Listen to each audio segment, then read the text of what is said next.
السلام علیکم ویورز، میرا نام عطاء الرحمن اور آپ دیکھ رہے ہیں عطاء بخاری یوٹیوب چینل۔ ماہ رمضان کے سلسلے کا خصوصی پروگرام آج کا یہ لیکچر، جس کا عنوان ہے اعتکاف۔ اعتکاف کیا ہے، کیسے یہ بنا، کیا نزول قرآن کے دور میں بھی اعتکاف تھا، اور لوگ کیا اسی طرح مساجد کے اندر اعتکاف کرتے تھے، وہاں پر سوتے تھے، کھاتے تھے، رہتے تھے ماہ رمضان کے آخری 10 دنوں میں؟ تو اگر قرآن میں دیکھیں تو کہیں اس چیز کا کوئی وجود نظر نہیں آتا۔ اسلام کے اندر بہت ساری ایسی چیزیں بعد میں رواج پذیر ہو گئیں جو شروع میں تھیں نہیں، جو سرے سے اسلام ہی نہیں تھی۔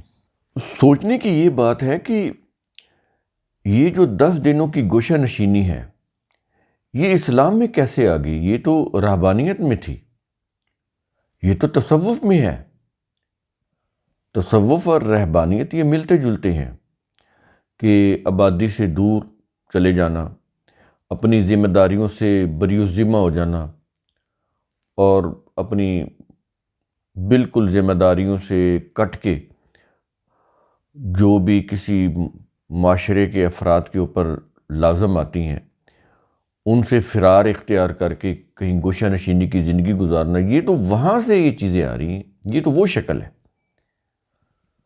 بس فرق یہ ہے کہ وہ جنگلوں میں چلے جاتے ہیں، جو یہودی تھے یا یہ جو راہب ہیں عیسائی، یہ اپنے چرچ یا کلیسا میں چلے جاتے ہیں، یہ مساجد میں آ جاتے ہیں، کوئی اتنا فرق نہیں ہے۔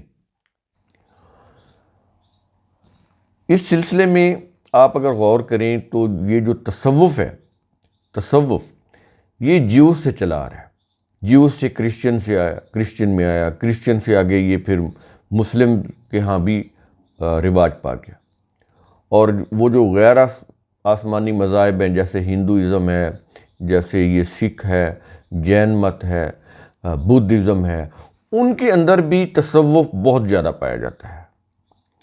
تو دنیا میں جتنے بھی مذاہب ہیں انکلوڈنگ اجمی اسلام، یہ قرآنی اسلام تو نہیں ہے، یہ اجمی اسلام ہے جس کے اوپر ہم چل رہے ہیں، ان سب میں تصوف پایا جاتا ہے۔ وہ تھوڑا ہو یا زیادہ یہ ایک علیحدہ بحث ہے، لیکن پایا جاتا ہے، موجود ہے۔ اور اس تصوف کی روح سے آپ یہ دیکھیں کہ جتنے بھی مسلم فرقے ہیں، مسالک ہیں، سب کے ہاں ان کے عقائد، ان کے نظریات، ان کے جو اعمال ہیں وہ اس تصوف کے عقائد نظریات سے جڑے ہوئے ہیں۔ یعنی ان کے ہر عقائد کے اندر یا اعمال کے اندر تصوف کی کہیں نہ کہیں اثر پذیری، اس کا ریفلیکٹ آپ کو نظر آئے گا، نظر آتا ہے تصوف۔ تو بہت سارے جو ہمارے مسالک ہیں وہ تصوف کے ہی تابع چل رہے ہیں۔ بہت بڑا تصوف کا حصہ ہے جو انہوں نے اختیار کیا ہوا ہے، وہ کوئی بھی سیکٹ ہو، دیوبندی ہوں، بریلوی ہوں، یعنی اہل سنت کے یہ ہے نا، اس میں اہل حدیث ہوں، سلفی ہوں، حنفی ہوں، مالکی ہوں، شافعی ہوں، حنبلی ہوں، کوئی بھی ہوں، یہ سب کے سب تصوف کے زیر اثر ہے۔ ایسے ہی اثنا عشری 12 اماموں کے ماننے والے ہوں یا اسماعیلی ہوں، کوئی بھی ہوں، ان کے ہاں بھی تصوف پوری طرح رائج چل رہا ہے۔ تو تصوف جو ہے نا، یہ ایک کامن مذہب ہے جو تمام مذاہب اور ان کے ذیلی فرقوں کے اندر موجود ہے اور بدرجہ اتم موجود ہے، اور اس کی روح سے ان کے وہ عقائد اور نظریات جو ہیں وہ ڈیولپ ہو چکے ہیں۔ اب یہ دیکھیں، یہ جو تصوف میں گوشہ نشینی ہے یہ بہت زیادہ ہے، یہ شروع سے چلی آ رہی ہے۔ یہودیوں نے شروع کی رہبانیت، ان کا جو پہلا ٹیمپل تھا جس میں مریم علیہ السلام بھی وہاں آئیں، اور رہبانیت تھی اس کے اندر۔ تو جیوز نے رہبانیت کو فروغ دیا اپنے مقاصد کے لیے۔ ظاہر ہے ان کے مذہبی پیشواؤں کا اس میں بہت بڑا مفاد تھا کہ لوگ ان کے ٹیمپل میں آئیں، ان کے مرد آئیں، ان کی عورتیں آئیں، اپنی زندگی وقف کریں، جس سے وہ ٹیمپل کی جو مذہبی قوت بڑھنی تھی اس کے سیاسی اقتدار میں بھی اضافہ ہوا۔ بیسیکلی یہ سیاسی اختیار کو، اقتدار کو حاصل کرنے کے لیے مذہب کا سہارا لیا جاتا ہے۔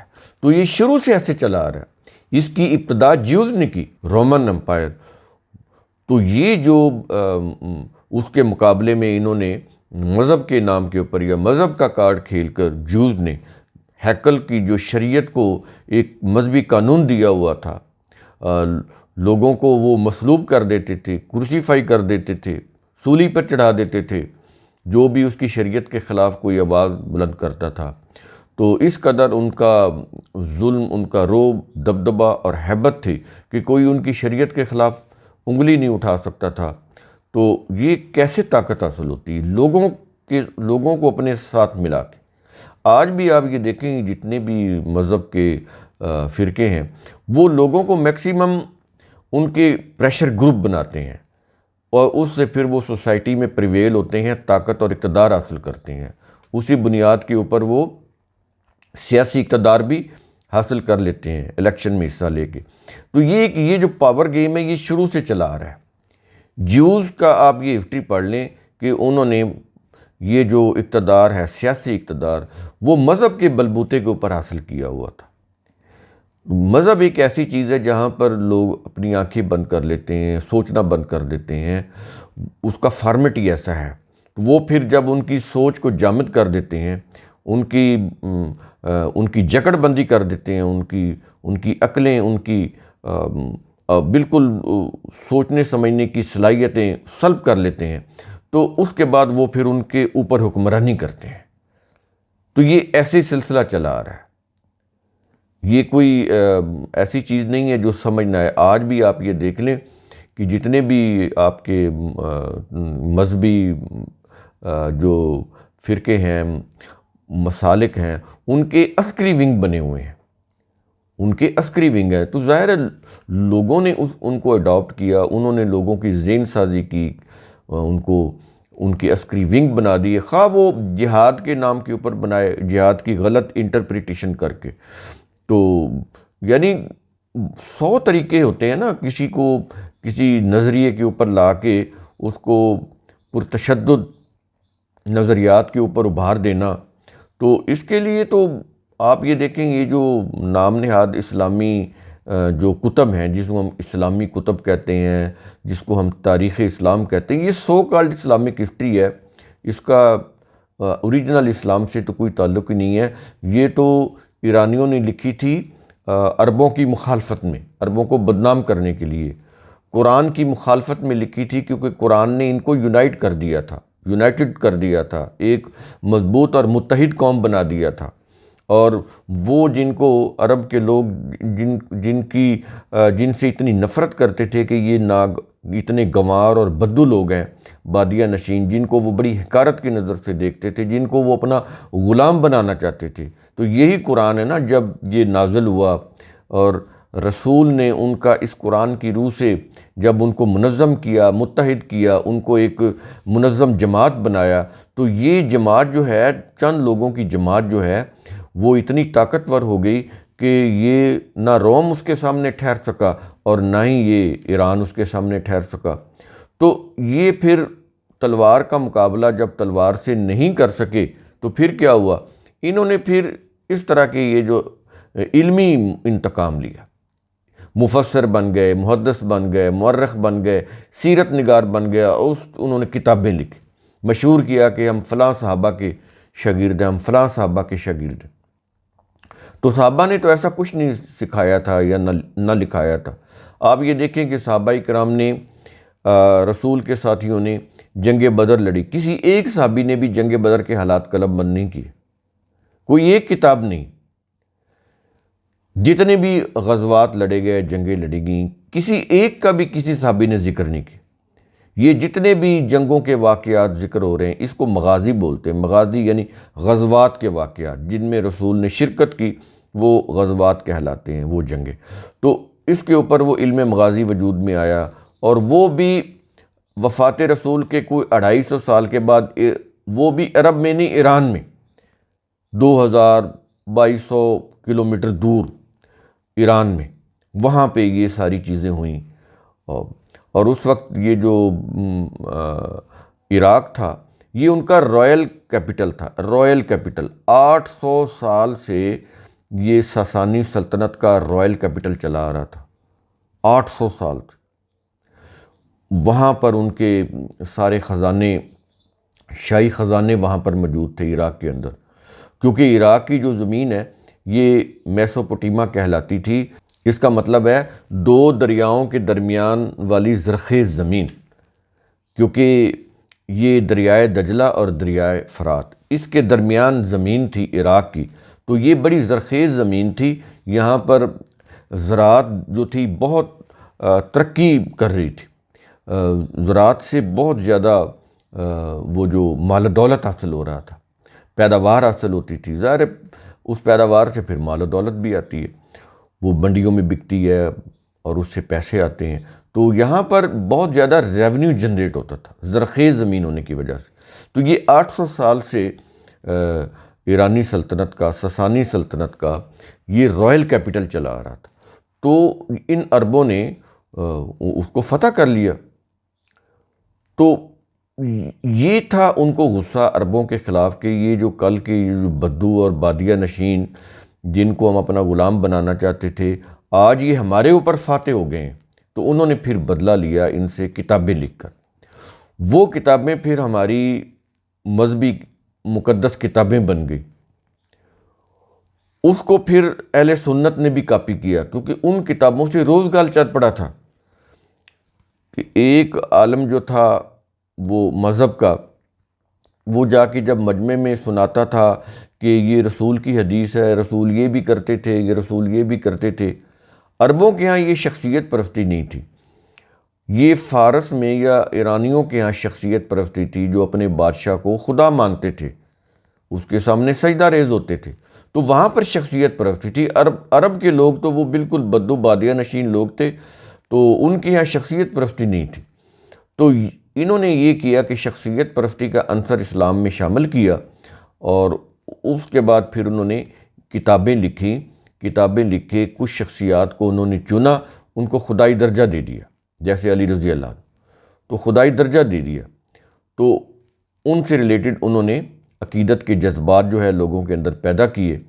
اس طرح یہ پھر ایسے جو ہے یہ کتابیں لکھی گئیں، غزوات کے واقعات لکھے گئے، رسول کی سیرت لکھی گئی سن سنا کے۔ یعنی رسول کے متعلق جو کچھ ہے وہ تو قرآن کے اندر ہے نا، تو انہوں نے قرآن سے ہٹ کر اپنی طرف سے وہ چیزیں کر دیں۔ ایک اور چیز انہوں نے یہ کی کہ قرآن جو ہے یہ ہدایت کی کتاب ہے، اس میں کسی بھی تاریخ کی مکمل کڑیاں بیان نہیں کی جاتی۔ ہدایت کے لیے، اصول کو سمجھانے کے لیے، ضابطوں کو سمجھانے کے لیے تاریخ کی کوئی کڑی بیان کر دیتا ہے قرآن، اتنی جتنی ضرورت ہوتی ہے۔ لیکن انہوں نے کیا کیا، وہ ان واقعات کو کہا کہ ہم اس کی وضاحت میں بیان کرتے ہیں، تو پورے واقعات انہوں نے اپنی طرف سے بیچ میں ڈال دیے، وہ پھر تفسیروں کے ساتھ اٹیچ ہو گئے، اور وہ ہم پڑھ رہے ہیں، ہم یہ سمجھ لیں کہ یہ سارا جو ہے نا یہ قرآن کی وضاحت ہے، تو بالکل بھی ایسا نہیں ہے۔ تفسیروں کے اندر 90% جو مواد ہے وہ سارا کا سارا ان وضعی اور مشہور روایات کی بنیاد کے اوپر ہوتا ہے، اور یہ ایک قسم کی تفسیری کہانیاں ہوتی ہیں، ان میں حقائق نہیں ہوتے، کہانیاں ہوتی ہیں جو بڑی خوبصورت انداز سے لکھی گئی ہوتی ہیں، بڑی مسحور کن انداز سے۔ ان کے اندر عقیدت کا عنصر بھی ہوتا ہے، شخصیت پرستی کا عنصر بھی ہوتا ہے، ان میں الفاظ کی سحرکاری بھی ہوتی ہے، یہ ساری چیزیں ہوتی ہیں۔ وہ پھر اس کو قرآن کی آیات کے ساتھ نتھی کرتے ہیں۔ اس سے کیا ہوتا ہے کہ قرآن کا پیغام تو کہیں پس پش چلا جاتا ہے، اور ابھر کر آ جاتی ہیں ان کی وہ تفسیری کہانیاں۔ وہ پھر انہوں نے اس طرح ڈیزائن کی ہوئی ہیں، اس طرح بنائی ہوئی ہیں کہ وہ لوگوں کے دلوں کے اندر اتر جاتی ہیں، عقیدت کے نام کے اوپر، شخصیت پرستی کے وہ جو جذبات انہوں نے پیدا کیے ہوتے ہیں اس وجہ سے۔ تو وہ پھر اس طرح وہ پھر فرقے بنتے ہیں، مسالک بنتے ہیں، آگے پھر ان کے اختلافات ہوتے ہیں، کیونکہ ایک ایک آیت کی تفسیر کے اندر متضاد روایات دی جاتی ہیں کہ یہ معنی بھی ہیں، یہ معنی بھی ہیں، یہ معنی بھی ہیں۔ پھر ان معنوں کے اعتبار سے مختلف سٹوریز دی جاتی ہیں، مختلف سٹوریز دی جاتی ہیں، اور وہ جو سٹوریز ہوتی ہیں نا وہ اتنی دلچسپ ہوتی ہیں، اتنی سحرکاری ہوتی ہے اس کے اندر، تو وہ لوگوں کے دلوں کو لبھا لیتی ہیں، اور لوگ ان سے متاثر ہو جاتے ہیں اور اسی کو دین سمجھنے لگ جاتے ہیں۔ یہ چیزیں بنیادی طور پر آپ یہ سمجھ لیں کہ ہمارے ساتھ یہ ہوا ہے۔ جب تک یہ چیزیں، یہ بیک گراؤنڈ سامنے نہیں ہوگا، یہ حقائق سامنے نہیں ہوں گے، اس وقت تک ہم جو بھی یہ مذہبی پیشواؤں کی طرف سے پیش کیا جاتا ہے ہم اس کو دین ہی سمجھتے رہیں گے۔ یہاں پر ایک چیز اور سمجھ لیں کہ ہمارا جتنا بھی یہ جو مذہبی ڈھانچہ ہے یہ قرآن سے تو نہیں ہے۔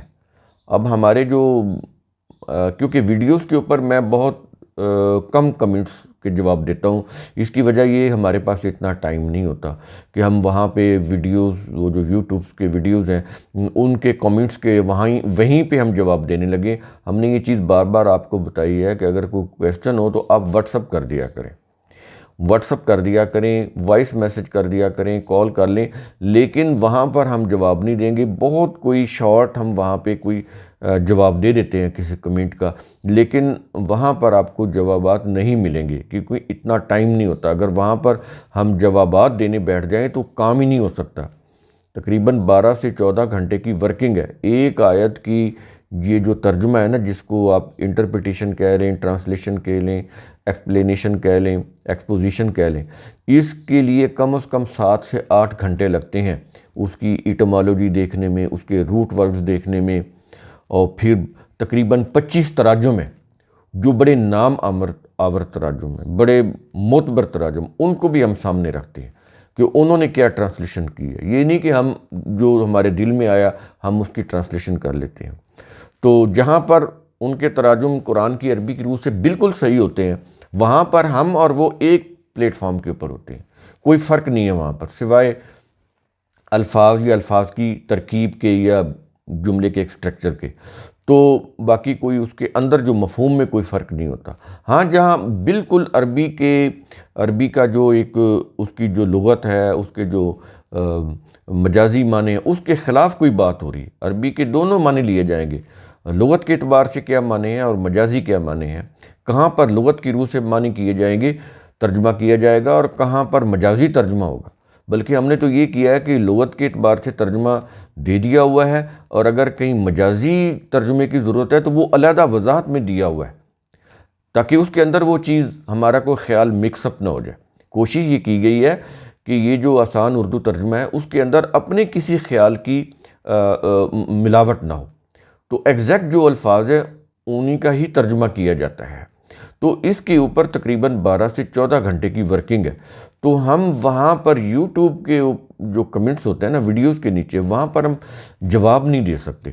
تو سوالات کرنے کے لیے آپ واٹس اپ استعمال کریں اور اس کے اوپر آپ کر سکتے ہیں۔ یہ چیز بڑی اہم ہے، کیونکہ بعض لوگ کہتے ہیں کہ آپ جوابات نہیں دیتے، تو ہم بالکل جوابات دیتے ہیں، لیکن واٹس اپ کے اوپر، وہاں پر نہیں۔ اب ہم آتے ہیں اعتکاف کے اوپر۔ لیکچر شروع کرنے سے پہلے یہ چیز سمجھ لیں کہ ہم جتنا کچھ بھی مذہب کے نام کے اوپر کر رہے ہیں، دین کا لفظ اب یہ استعمال ہونا شروع ہوا ہے، پہلے تو مذہب ہی کہتے تھے، ہمارا مذہب اسلام ہے، کوئی دین کا نام ہی نہیں لیتا تھا۔ تو ابھی تک بھی ایسا ہے کہ لوگوں کو مذہب اور دین کا فرق معلوم نہیں۔ تو کئی لوگ اس لیے بھی اعتراض کرتے ہیں کہ آپ مذہب کو تنقید کا نشانہ بناتے ہیں، لیکن ان کو یہ پتہ نہیں ہوتا کہ ہم مذہب کو بنا رہے ہیں، دین کو نہیں۔ بنیادی طور پر یہاں مختصر بتا دیتا ہوں، مذہب وہ راستہ ہوتا ہے جو مذہبی پیشواؤں نے خود چنا ہوتا ہے، اس راستے کو خود چنا ہوتا ہے، خود بنایا ہوتا ہے، چنا ہوتا ہے۔ دین وہ راستہ ہوتا ہے، وہ نظام ہوتا ہے جو اللہ نے دیا ہوتا ہے۔ یہ بڑا فرق ہے۔ جب انسان کوئی چیز آپ کو دیں گے اس میں ان کا اپنا کوئی مفاد ہوگا، کوئی مطلب ہوگا، تبھی وہ آپ کو کوئی راستہ یا کوئی چیز یا کوئی مذہبی چیز دیں گے۔ اس میں پہلے تو ان کا فائدہ ہے۔ اللہ جب آپ کو کوئی راستہ یا کوئی نظام دے گا تو اس میں اس کا اپنا کوئی ذاتی فائدہ نہیں ہے، اس لیے کہ وہ غنی ہے، الصمد ہے۔ تو جو اللہ نے دین دیا وہ اس نے اپنی کتاب کے اندر دیا ہے، کسی مذہبی کتاب کے اندر اس کا ذکر آپ کہیں کہ وہ مل جائے گا تو نہیں ملے گا۔ دین اللہ صرف اللہ کی کتاب کے اندر، سنت اللہ صرف اللہ کی کتاب کے اندر۔ دین کیا ہوتا ہے؟ نظام، اور اس کے قوانین اور ضابطے کہاں پہ ہیں؟ صرف قرآن کے اندر ہے۔ تو کسی نبی کا ذاتی دین بھی نہیں ہوتا، جیسے ہم کہتے ہیں نا کہ دین ابراہیمی، دین موسوی، دین عیسوی، دین محمدی، یہ نہیں، قرآن میں اللہ نے صاف کہا ہے کہ دین اللہ، یہ میرا دین ہے۔ اسی طرح کسی نبی کی کوئی ذاتی سنت نہیں ہوتی، اللہ نے صاف کہا ہے کہ سنت اللہ، کہ میری سنت، اللہ کی سنت اس کا قانون ہوتا ہے۔ لن تجد لسنت اللہ تبدیلا، اللہ کی سنت تبدیل نہیں ہوتی۔ یہ بنیادی چیزیں ہیں جو آپ کو سمجھنی پڑیں گی۔ اب لوگ اعتراض کرتے ہیں کہ جی آپ جو کچھ بھی بتا رہے ہیں تو یہ تو رسول نے کر کے دکھا دیا، تو بھئی آپ دکھا دیں نا کہ رسول نے اگر 30 مہینے کے روزے رکھے ہیں پورے رمضان کے تو قرآن میں دکھا دیں۔ رسول نے اگر تراویح پڑھی ہیں تو قرآن میں دکھا دیں۔ آج تو خود علماء کے ہاں اختلاف ہو رہا ہے، وہ کہتے ہیں کہ تراویحیں نہیں تھیں، اور یہ آج کی بات نہیں ہے، پرانی جو آپ کتب اٹھا لیں بڑی بڑی، آپ یہ عبد القادر جیلانی کتنے پرانے ہیں، یہ جن کو غوث اعظم کہتے ہیں، وہ حنبلی تھے، مسلکن حنبلی تھے، تو ان کی کتابیں اٹھائیں، وہ اس میں لکھا ہوا ہے کہ تراویحیں جو یہ تو رسول کے دور میں نہیں تھیں۔ اس طرح اور بھی آپ کو بہت بڑے نام ہیں جن کے ہاں آپ کو یہ چیزیں ملیں گی کہ رمضان کے اندر تراویحیں نہیں تھیں رسول کے دور کے اندر، یہ بعد میں بنائی گئیں۔ کوئی اس کو عمر رضی اللہ عنہ سے منسوب کر دیتا ہے کہ یہ عمر رضی اللہ عنہ نے جاری کی، تو جب رسول نے نہیں پڑھائیں تو عمر رضی اللہ عنہ نے کیوں جاری کرنی تھی؟ اصل میں انہوں نے ایک کریکٹر بنائے ہوئے ہیں، جو چیز انہوں نے مشہور کرنی ہونا وہ کسی صحابی کے نام لگا دیتے ہیں۔ جیسے اذان ہے، قرآن میں تو یہ کہا جا رہا ہے کہ وَإِذَا نُودِيَ لِلصَّلَاةِ مِن يَوْمِ الْجُمْعَةِ، کہ جب جمعہ کے دن بلایا جائے صلاۃ کے لیے، وَإِذَا نُودِيَ، جب بلایا جائے، پکارا جائے، آواز دی جائے، نودیہ کے الفاظ ہیں، اذان کے الفاظ نہیں ہیں۔ وَإِذَا نُودِيَ لِلصَّلَاةِ، جب صلاۃ کے لیے تمہیں بلایا جائے، کب؟ مِن یوم الجمعہ، تو اس کا مطلب یہ ہے کہ یہ جو ہفتہ وار جو صلاۃ ہے وہ جمعہ کی دن ہے، وہ کوئی بھی دن مقرر آپ کریں گے نا گیدرنگ کا، وہ یوم الجمعہ بن جائے گا۔ وہ یوم الجمعہ وہ کوئی بھی دن ہو، اگر آپ کہتے ہیں کہ سنڈے کو ہم یوم الجمعہ کرنا، یہ اسٹیٹ نہیں ہے، یہ اختیار اسٹیٹ کو حاصل ہے کہ وہ مجلس شورا سے مشورہ کر کے، قرآن کی روشنی میں مشورہ کر کے وہ یہ حکم صادر کر سکتی ہے کہ یہ جو صلاۃ ہے یہ جمعہ کے دن ہے، جمعہ جو ہے وہ ہمارے لحاظ سے فلاں دن ہے۔ اللہ نے جمعے کا دن نہیں بنا کے دیا، جمعہ، جمعرات، ہفتہ، اتوار، سوار، یہ اللہ نے نہیں بنا کے دی، یہ انسانوں نے بنائے ہیں، تو انسانوں پر چھوڑا گیا ہے۔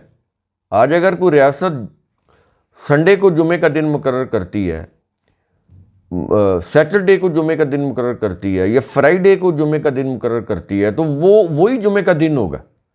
جیسے آج کوئی اسٹیٹ یہ فیصلہ کرتی ہے کہ ہم نے اتوار کو چھٹی کرنی ہے یا جمعہ کو چھٹی کرنی ہے، تو اس کو اختیار ہے کہ وہ انٹرنیشنل جو ورکنگ ہے اس کو دیکھے گی کہ ہماری معیشت کو کوئی نقصان تو نہیں اس سے، تو وہ پھر اس لحاظ سے وہ چھٹی کا دن مقرر کرے گی۔ تو ایسے ہی یہ جو صلاۃ کا دن ہے، قرآن کی روح سے تو یہ معلوم ہوتا ہے کہ یہ ہفتہ وار ہے، ہفتہ میں ایک دن صلاۃ کا رکھا گیا ہے۔ روزانہ اور 5 وقت کی صلاۃ قرآن کے اندر نہیں ہے۔ ہم یہ نہیں کہہ رہے کہ آپ نہ پڑھیں گے، ہر انسانوں کا اپنا ایک معاملہ ہے، ان کا مذہب اور ان کا مسلک، ٹھیک ہے، وہ ان کے مطابق کر رہے ہیں۔ یہاں پر ہم قرآن کی بات کر رہے ہیں کہ قرآن کیا کہتا ہے۔ قرآن کے ہاں یہ نہیں ہے، قرآن کے ہاں تو یہ کہہ رہا ہے کہ وَإِذَا نُودِيَ لِلصَّلَاةِ مِن يَوْمِ الْجُمْعَةِ، کہ جمعے کے دن صلاۃ کے لیے جب تمہیں بلایا جائے تو تم آؤ۔ تو اس میں تو صرف ہفتہ وار ایک جمعے کا دن ہے جس میں وہ صلاۃ کے لیے بلایا جاتا ہے۔ نودیہ کے الفاظ ہیں، اذان کے الفاظ نہیں ہیں۔ تو اب انہوں نے اذان بھی عمر رضی اللہ عنہ کی ذمہ ڈالی ہوئی ہے۔ وہ کیسے کہ جی عمر رضی اللہ عنہ کو خواب آیا تھا، یہ جو اذان کے الفاظ ہیں نا، یہ عمر رضی اللہ عنہ کو خواب میں آئے تھے، نبی کو بھی نہیں، جس نے قرآن دیا اس کو بھی نہیں۔ تو یہ کام تو نبی کا تھا نا، رسول کا تھا نا، وہ بلانے کے لیے کوئی حکم صادر کرتے کہ اس طرح سے اذان، اس طرح سے لوگوں کو بلانا ہے، اذان سے بلانا ہے یا منادی کرنی ہے، یہ تو رسول کا اختیار تھا، عمر رضی اللہ عنہ کا اختیار تو نہیں تھا۔ لیکن انہوں نے عمر رضی اللہ عنہ کے ذمہ لگایا کہ یہ اذان کے جو الفاظ ہیں یہ ان کو خواب میں آئے تھے، تو وہاں سے یہ پھر وہ چل پڑی اذان۔ لیکن آپ یہ دیکھیں قرآن میں نودیہ کے الفاظ، اگین بتا رہا ہوں، یہ میں تنقید نہیں کر رہا آپ کو، یہ میں بتا رہا ہوں کہ قرآن کے بالکل متبادل، اسلام کے متوازی، اس کے پیرلل ایک عجمی اسلام کھڑا کیا گیا۔ ہم جو کچھ بھی کر رہے ہیں نا مذہب کے نام کے اوپر، یہ سمجھ رہے ہیں کہ یہ ہمارا مذہب اسلام ہے، یہ جتنا بھی اس کا ڈھانچہ ہے، قرآن کا جو اسلام ہے، یہ جو دین ہے، اس کے پیرلل ایک عجمی اسلام ہے، دیٹس آل۔ تنقید کرنا مقصود نہیں ہے یہ کہ کوئی یہ سمجھے کہ ہم تنقید کر رہے ہیں یا ہم کو برا کہہ رہے ہیں، بالکل بھی ایسا نہیں ہے۔ ظاہر ہے یہ ہمارا ایک اکیلے کا کام نہیں ہے، یہ فیصلہ تو ریاست نے کرنا ہے۔ یہ جتنی بھی اصلاح کا کام ہے، ریفارمیشن ہے، کہ کیا چیز دین ہونی چاہیے، کیا چیز نہیں ہونی چاہیے، قرآن کی روشنی میں ایک ریاست کا کام ہے، افراد کا کام نہیں ہے۔ ہم تو ایک اویئرنس دے رہے ہیں، آگاہی دے رہے ہیں قرآن کی روشنی میں۔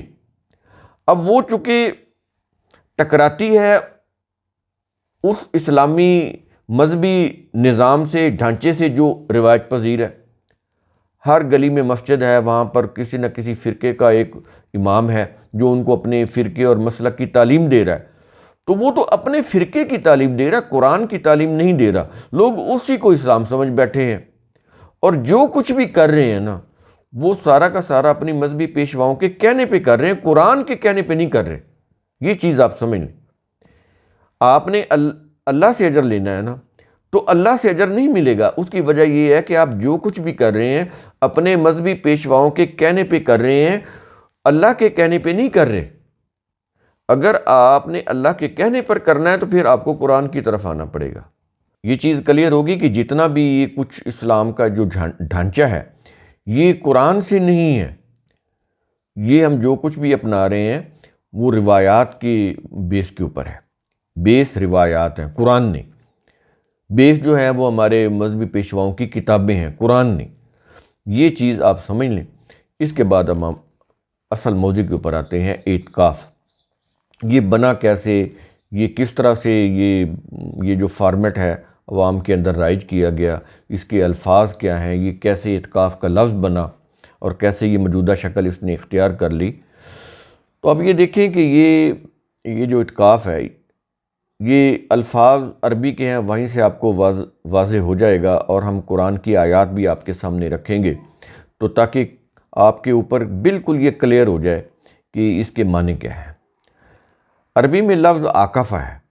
عاکفہ کا مطلب ہوتا ہے رکنا، کسی چیز کو روکنا، رکنا کسی چیز کو روکنا، الجھے ہوئے معاملات کو درست کرنا۔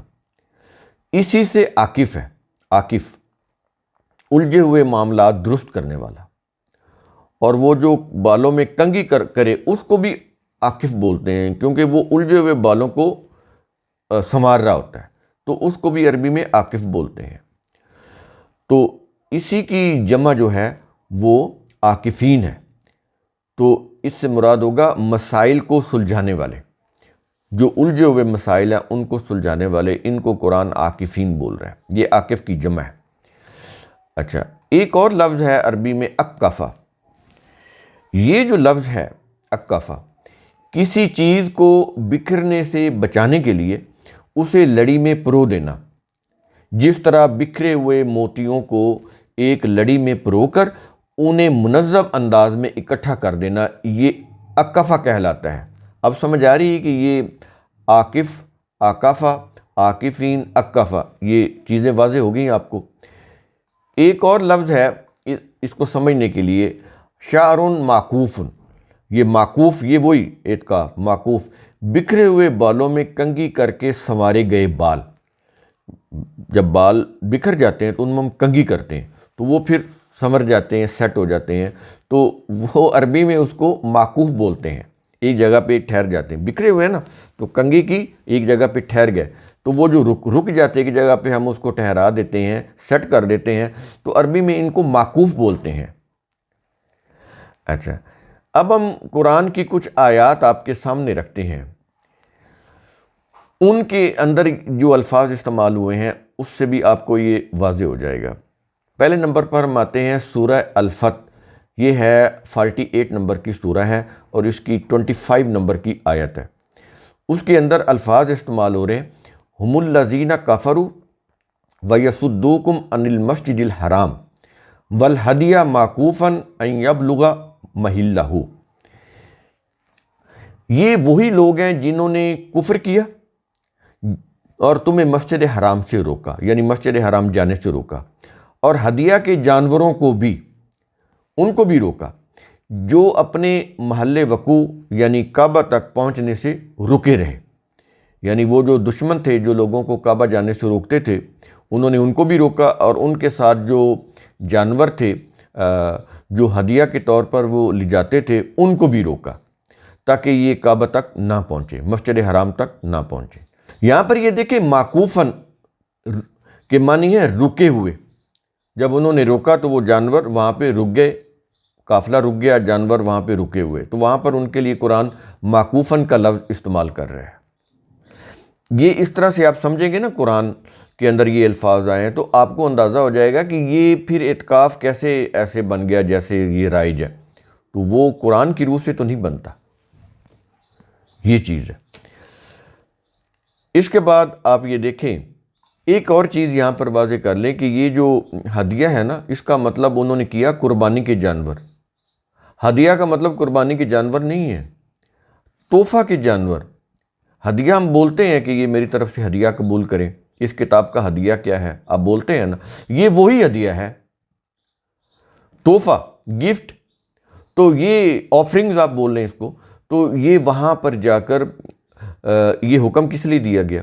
وہاں پر کوئی ہوٹل ریسٹورانٹ تو نہیں کھلے ہوتے تھے اس دور میں، تو اس لیے حکم دیا گیا کہ جب حج پہ جاتے ہو تو فالتو جانور، اونٹ وغیرہ اپنے ساتھ لے لو، اس کے اوپر سواری بھی کرو، ان کے اوپر اپنی مال برداری، اپنا سامان بھی رکھو، اور کچھ کو راستے میں ذبح کر کے پڑاؤ، جہاں پر ڈالو گے وہاں ان کو ذبح کر کے کھا لو پکا کے، اور کچھ کو وہاں پہ مسجد حرام لے جا کے، کعبہ لے جا کے وہاں پر ذبح کر کے خود بھی کھاؤ اور جو حج پر آئے ہوئے ہیں ان لوگوں کو بھی کھلاؤ۔ یہ حکم تھا، یہ تھا ہدیہ کے جانور جن کا ذکر یہاں کیا جائے۔ انہوں نے کر دیا قربانی کے جانور، کیونکہ قربانی کی عید بنانی تھی، پھر ان کی کھالیں مدارس کو دینی تھیں، ان سے چندے لینے تھے، وہ سارا ایک پھر مذہب کا کاروبار بنتا ہے، قرآن میں نہیں ہے۔ اگر یہ ایگزیکٹ قرآن کے الفاظ کا اسی طرح ہی آپ مفہوم لے لیں، ترجمہ سمجھ لیں، تو پھر یہ جتنے بھی مذہب کے کاروبار ہیں وہ چلتے ہی نہیں۔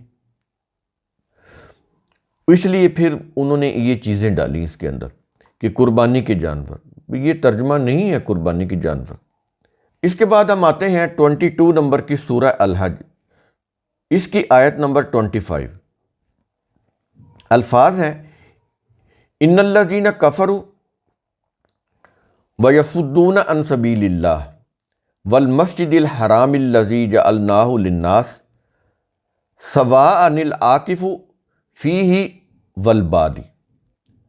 بلا شبہ وہ لوگ سزا کے مستحق ہیں جنہوں نے کفر کیا اور لوگوں کو اللہ کی راہ سے روکتے ہیں، اور اس مسجد حرام سے بھی روکتے ہیں جسے ہم نے سب لوگوں کے لیے یکساں بنایا ہے۔ اس میں مقامی یعنی وہاں کے جو رہائشی ہیں، مقامی اور باہر سے آنے والا باشندہ سب برابر ہے۔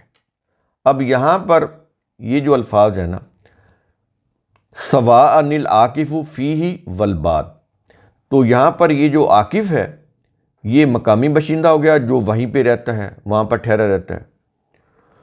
اچھا، اور باد جو ہے، جو باہر سے آنے والا مسافر، بیرونی باشندہ، اس کو قرآن باد کہہ رہا ہے۔ تو عاکف اور باد، تو یہاں پر یہ جو عاکف ہے ہم نے آپ کو بتایا کہ یہاں پر کیا میننگ دے رہا ہے۔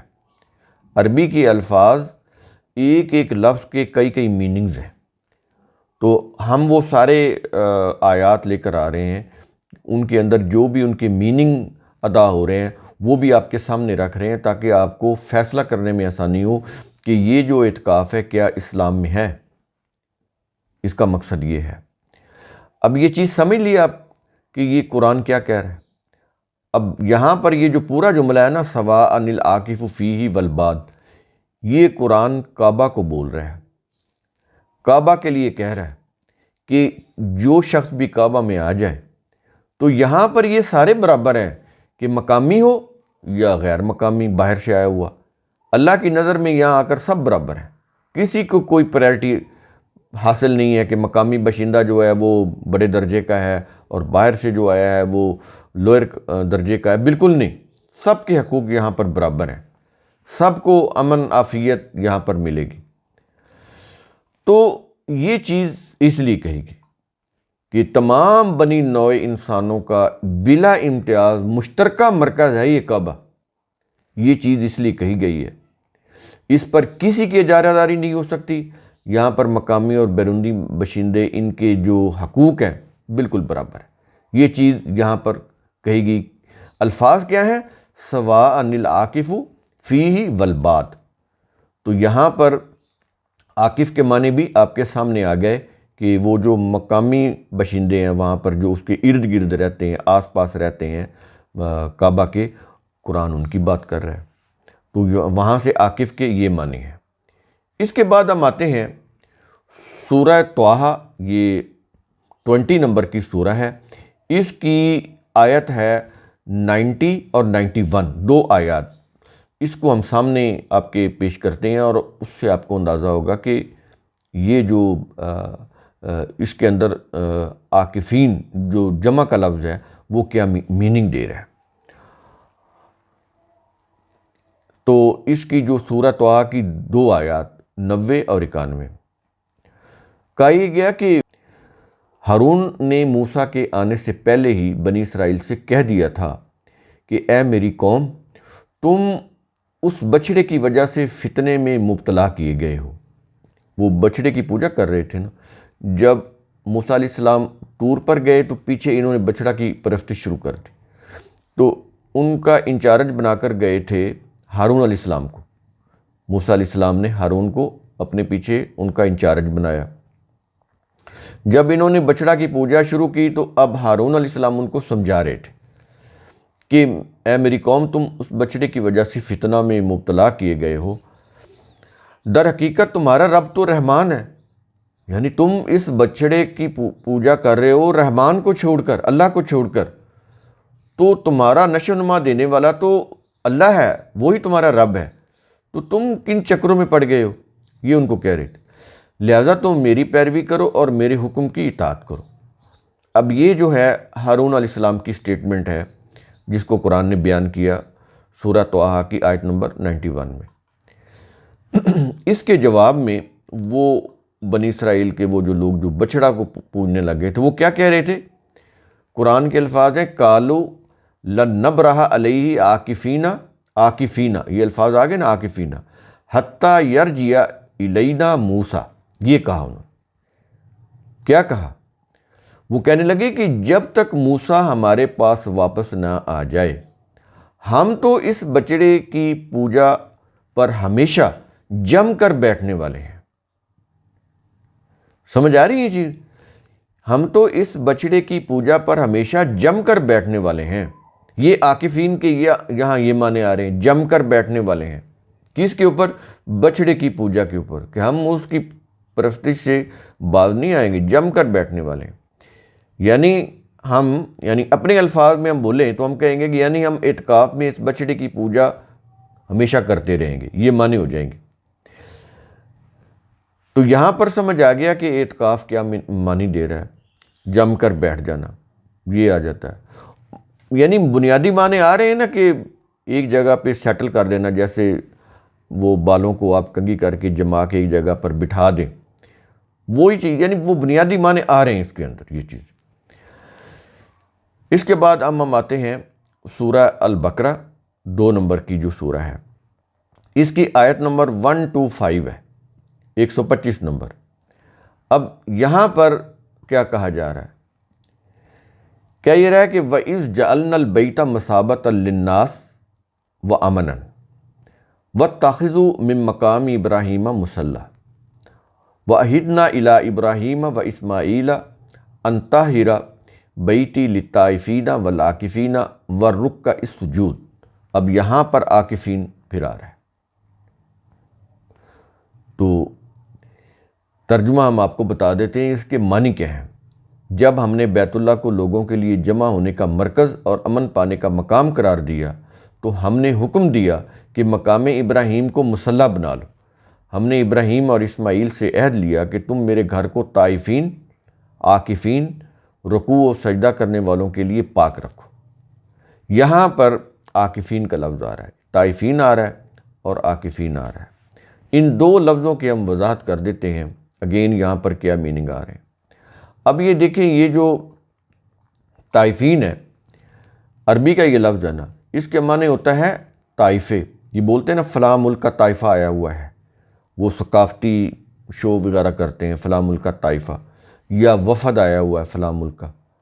تو وہ چونکہ گھومتے رہتے ہیں نا، ارد گرد پھرتے رہتے ہیں، کبھی اس ملک کبھی اس ملک، تو وہ طائفہ یعنی چلتے پھرتے رہتے ہیں، پھرتے پھراتے رہتے ہیں، تو موو کرتے رہتے ہیں، تو ان کو ہم طائفہ بولتے ہیں۔ ان کی جمع طائفے، یعنی طائفے آئے ہوئے ہیں یا وہاں کے گروہ آئے ہوئے ہیں، باہر کے ثقافتی گروہ آئے ہوئے ہیں۔ تو اچھا، اسی طرح وہ جو باہر کے ملکوں سے وزٹرز آتے ہیں نا، سیر کرنے کے لیے، دیکھنے کے لیے، وزٹرز، وہ چاہے حکومتی وزٹرز ہوں یا عوامی ہوں، ان کو بھی طائفین بولتے ہیں۔ تو طائفے ہو گئے، وزٹرز ہو گئے۔ پھر طائفین کا مطلب نگران بھی ہوتا ہے، جو سپرویژن کرنے والے ہوتے ہیں، سپروائزر، نگران۔ اس کے معنی یہ بھی ہوتے ہیں مانیٹرنگ کرنے والے، ٹھیک ہے نا، آبزرورز۔ یہ سارے میننگ اس کے اندر آ رہے ہیں۔ آپ یہ دیکھ لیں، ایک عربی کا لفظ ہے طائفین، طائفین، جس کو ہم نے گول گول گھومنے والے بنا دیا۔ قرآن میں تو نہیں ہے، بیت اللہ کے وہ جو گول گول گھومتے ہیں قرآن میں نہیں ہے، اور طائفین کا مطلب گول گول گھومنے والے بھی نہیں ہیں۔ جیسے وہ گول گول گھوم رہے ہیں، یہ طائفین کا مطلب یہ نہیں ہے۔ چلنا پھرنا اس کے معنوں میں آتا ہے، چلنا پھرنا، گول گول گھومنا نہیں، راؤنڈ شیپ میں ایسے گھومنا، اینٹی کلاک یا کلاک وائز، طائفین کے معنی میں نہیں آتا۔ یہ عربی کا لفظ ہے، اس کی ایٹمالوجی دیکھیں، اس کے روٹ ورڈ دیکھیں، آپ کو خود پتہ چل جائے گا۔ تو وہ ٹھیک ہے، انہوں نے بنائے، وہ اپنی جگہ کے اوپر ہے، ہماری ان سے کوئی نہ ان کو ہم کریٹیسائز کر رہے ہیں، وہ ان کا اپنا ایک مسلک ہے، لیکن ہم تو آپ کو یہ بتا رہے ہیں کہ قرآن طائفین کے معنی کیا بول رہا ہے، جس سے انہوں نے طواف کرنے والے بنائے۔ طواف کرنے والے اس کے معنی میں نہیں آتا، یعنی وہ جو طواف جو ہمارے ہاں جو جس معنوں میں ہم لیتے ہیں طواف کرنے والے، وہ نہیں۔ طائفے آئیں گے، طائفے گول گول نہیں گھوم رہے ہوتے، وہ چل پھر رہے ہوتے ہیں، اس ملک سے اس ملک، اس ملک سے اس ملک۔ تو یہ طائفے ہیں، نگران ہیں، انٹرنیشنل آبزرور بھی ہو سکتے ہیں، مانیٹرز بھی ہو سکتے ہیں، مانیٹرنگ کرنے والے۔ پاسبان بھی اس کے معنوں میں آتا ہے، گارڈز یعنی محافظ، چوکیدار، واچ مین، یہ بھی اس کے معنوں میں آتے ہیں۔ سو مچ سو، یہ جو ہیومن رائٹس ہیں، اس کی حفاظت کرنے والے، انسانی حقوق کی حفاظت کرنے والے، یہ بھی اس کے معنی ہیں۔ اب یہ دیکھیں طائفین کتنے وسیع معنوں میں استعمال ہو رہا ہے، عربی کا لفظ ہے، کتنے میننگ دے رہا ہے۔ تو یہاں پر یہ میننگ ہے طائفین کے، جن کے لیے ابراہیم علیہ السلام کو کہا گیا کہ میرے گھر کو پاک رکھ، پاک صاف رکھ۔ کن کے لیے؟ طائفین کے لیے اور عاکفین کے لیے۔ تو طائفین کون تھے جن کے لیے ابراہیم علیہ السلام کے ذمہ ڈیوٹی لگائی گئی کہ میرے گھر کو پاک صاف رکھ؟ طائفین کے لیے۔ اور طائفین کون تھے؟ طائفے، وزٹرز، نگران، پاسبان، محافظ، چوکیدار، انسانی حقوق کی حفاظت کرنے والے۔ اور وہاں پر وہ جو نگران تھے یا پاسبان تھے، یا وہ ان سے مراد وہ لوگ ہیں جو رات کو اٹھ کر پہرا دیتے تھے کہ کوئی ڈکیٹی نہ ہو جائے، کوئی چوری نہ ہو جائے، کسی کے ساتھ ظلم نہ ہو جائے، زیادتی نہ ہو جائے، چادر اور چار دیواری کے جو تحفظ ہے وہ اس کو کوئی ٹھیس نہ پہنچ جائے، کہ اس کو کوئی اس لحاظ سے کسی کو نقصان نہ پہنچ جائے کہ کوئی کسی کے گھر کی دیوار پھلانگ کر چلا جائے، کسی کی جان مال عزت آبرو کے لیے کوئی نقصان دہ ثابت ہو جائے۔ تو اس کی جو حفاظت کرنے والے ہیں قرآن کریم ان کو طائفین بول رہا ہے، چل پھر کر چوکیدارہ کرنے والے۔ یہ جو چوکیداری کرنے والے ہیں، یہ سطحی مفہوم میں تو جیسے ایک چوکیدار ہوتا ہے نا، رات کو وہ چلتا پھرتا ہے گلیوں میں، وہ بھی طائفین میں شمار ہے۔ اور بڑے لیول کے اوپر، براڈ اس کے جو کانویس پہ دیکھا جائے، لارج سکیل کے اوپر، تو جو ملکوں کی حفاظت کرنے والے ہیں، ملکوں کی سرحدوں کی حفاظت کرنے والے ہیں، راتوں کو اٹھ اٹھ کر جاگنے والے ہیں، پہرا دینے والے ہیں اپنی سرحدوں کا، وہ جو نگہبان پاسبان ہیں وہ بھی طائفین میں شامل ہیں۔ اندازہ لگا لیں آپ۔ تو ان کے لیے کہا جا رہا ہے، گول گول گھومنے والوں کے لیے نہیں کہا جا رہا۔ سمجھ آ رہی ہیں یہ طائفین کے کیا معنی ہیں؟ اور ظاہر ہے کہ یہ انسانی حقوق کی حفاظت بھی کر رہے ہوتے ہیں، حقوق کی حفاظت کے لیے جاگ رہے ہوتے ہیں۔ اس کے بعد ہم آتے ہیں، یہ جو لفظ ہے عاکفین۔ عاکفین کیا ہے؟ انسانی معاملات اور نظم و نسق کو درست کرنے والے، یہ عاکفین کہلائیں گے۔ سماجی مسائل کا حل پیش کرنے والے، عاکفین۔ تو ابراہیم علیہ السلام کو ان دو کے لیے کہا گیا، اور آگے وہ آ گیا ورکع السجود، کہ رکوع کرنے والوں اور سجدہ کرنے والوں۔ رکوع کرنے والے کون؟ اللہ کے قوانین کے سامنے جھکنے والے۔ جھکنے سے مراد مان لینا، مان لیں کہ یہ اللہ کے قوانین ہے، صداقت پر مبنی ہے، ان کے اوپر عمل کریں گے تو ہماری حفاظت ہوگی، نہیں کریں گے تو ہم مشکلات میں پڑیں گے۔ اور اس کے بعد ہے سجدہ کرنے والے۔ کیا مراد؟ سجدہ کرنے سے مراد یہ ہوتا ہے کہ اللہ کے قوانین کے سامنے، اس کے احکام کے سامنے سر تسلیم خم کر کے ان کی مکمل اطاعت کرنے والے۔ تو ان لوگوں کے متعلق کہا جا رہا ہے، طائفین، عاکفین اور ورکع السجود، رکوع کرنے والے اور سجدہ کرنے والے، ان کے لیے میرے گھر کو پاک صاف رکھ۔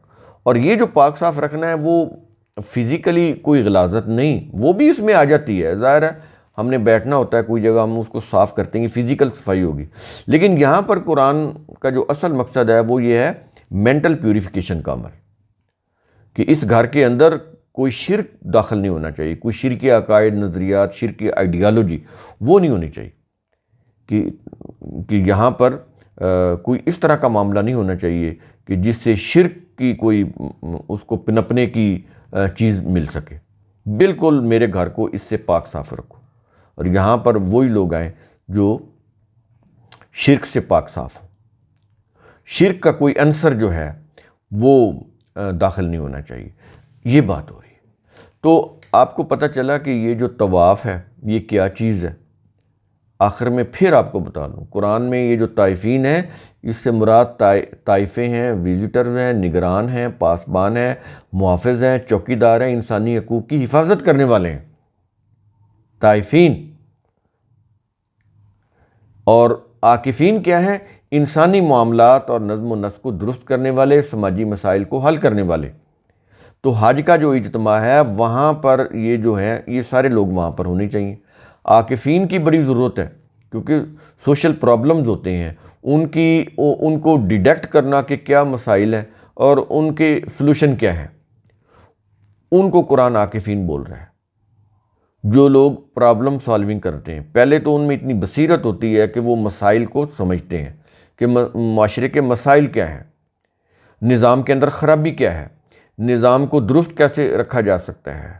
لوگوں کے جیسے جیسے ظاہر ہے کہ وقت گزرتا ہے، لوگ جرائم کے نئے نئے طریقے اختیار کر لیتے ہیں، پھر ان کے سد باب کے لیے نظام کو کیا طریقہ اختیار کرنا چاہیے کہ وہ جرائم نہ ہوں۔